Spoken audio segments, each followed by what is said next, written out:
So we're gonna let some community members speak. And before we get started, I really quick wanted to point out there's youth out here right now. There's youth out here. Give it up for the youth. Now I'm not a youth anymore. I'm 38, but for all of y'all that are in my age range, I think you remember back to the 90s, right? When you saw Rodney King. You remember seeing that? That was wild, wasn't it? Because you watch it and then you think, oh wow, those guys are surely in trouble. Somebody's gonna pay for that. There's no way. There's no way. And you see it, and as Jonathan mentioned earlier, you decided with your conscience. You said, oh, well, this is bad. These guys are kicking him, they're beating him up. It's like something out of, like an action movie, and they're just beating him up. And then as a kid, you say, okay, cool. These cops are going to jail. This is what it is. And then nothing happens. And you go back to school, and then there might be like another white kid that looks at you funny, because they saw it too, right? They saw it too, and they probably thought the same thing as you, but they look at themselves in the mirror, and they're thinking something different now. There's a paradigm shift there. Something culturally and psychologically is happening and shifting. And now they're looking at you funny, because the justice system just said that they're more worth it than you, that they're worth more than you. And as a black kid in the 90s, you walking around, whew, you're not feeling so great. And they said, well, we were trying to protect him. I put my boot over his neck so I could protect Mr. King. And you look back at the tape and you're like, no, that's not right. Doesn't seem like it. Then you get in trouble for something in the hallway that never happened. And then Kurt Cobain dies and white kids start crying more than what happened with Rodney King. And then you start to see culturally, you go in a different direction than your white counterparts. And the value, the humanity is just different. There's just something going on, but you can't put words to it because you're still sitting there in detention wondering, why are you here? They got pathways for kids in different ethnicities. They got a pathway for Latinx success. They got a pathway for indigenous success. And I was talking to a black educator recently. I said the pathway for me back in the 90s was, hey, you got detention today? I'll see you there, bro. Because they're going to put you there, regardless. Because they told you in school that you're not of value. And then they told you in Los Angeles that you need to get your ass kicked, and the people that do it get off. They told you that you're not worth it. They told you that you're of no value. And then you internalize that, and you might start throwing some joints for no reason someday, right? You might start getting a little crazy in your head because they put you in a resource room with pads around it. And they say, stay here. You're talking too loud. Well, I was talking just as loud as Jesse. Nah, you was talking loud. And now they've criminalized your behavior, your speech, and just the fact that your black ass is showing up to school. They don't want to be reminded of what their great-great-grandparents did, or what their great-grandparent did. They don't want to see that. I don't want to deal with it today. I don't want to feel like the victim today. Take this black kid, put him into detention. And that trauma stands with you for a lifetime. You might be talking in a normal voice in a coffee shop, and a white person will turn around and be like, whoa, you yelling.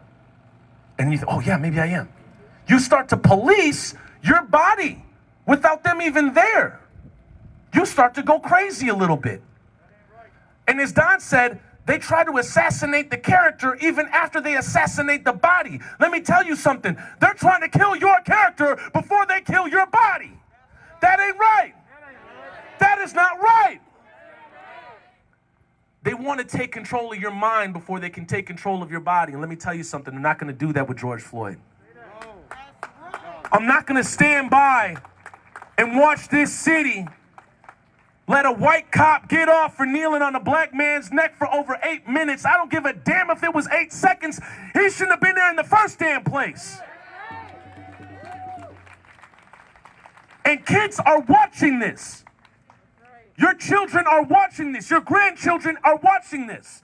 And they are going to be undoubtedly affected from the outcome of the trial. So when we say justice for George Floyd, I'm talking about your white child so they grow up right. So they know better. Because a lot of white kids grew up in the 90s not knowing better. Actually, they should have known better. But because they let those cops get off from Rodney King, they thought they could do whatever the fuck they wanted, carte blanche. I'm white, so what? Let me go do this. Let me go do the same thing that Dante and Jamal do, and watch me walk out the principal's office. Matter of fact, watch me walk by that principal's office while I see Dante Jamal in there, and I laugh at him. Because me and my friend Idreessen, we would sit in the principal's office and we look out that window and we see white kids just laughing at us. What does that do to you? What does that do to you? What is that going to do to this city if we see Derek Chauvin walk? What is that going to do to your people if we see Derek Chauvin walk? What is that psychologically going to do to your community if we see Derek Chauvin walk? Because let me tell you what, it will not be business as usual. It ain't going to be business as usual. You can let the dogs out this house, let them do whatever they want in the front yard, but until you come out this house, maybe take an apartment over in Frogtown and sit with the people, listen to the people, talk to the people, I'm done with this. That ain't right. That ain't right. So when we say justice for George Floyd, this is big, y'all. This is real big. We need black children to know that they are kings and queens. And we want them to know that without having to say it. When I say black love, I don't mean white hate. I just mean black love. What's your ass got to do with it? I'm just talking about us. Ain't nobody mentioned you. No. It ain't your business. No. I'm just over here preaching black love. And that's the thing. The second that black people get to talking, get to marching, get the action, people take it as a threat. Let me tell you something that comes before that. You could be sitting in the coffee shop and people see that as a threat. You could be going to class and people see that as a threat.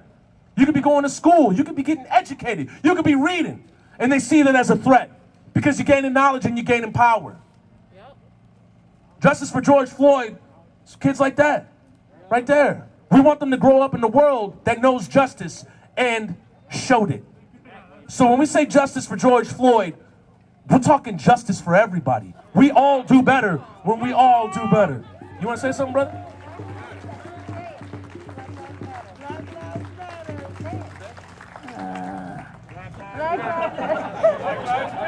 Sorry, you got stage fright. But that's okay.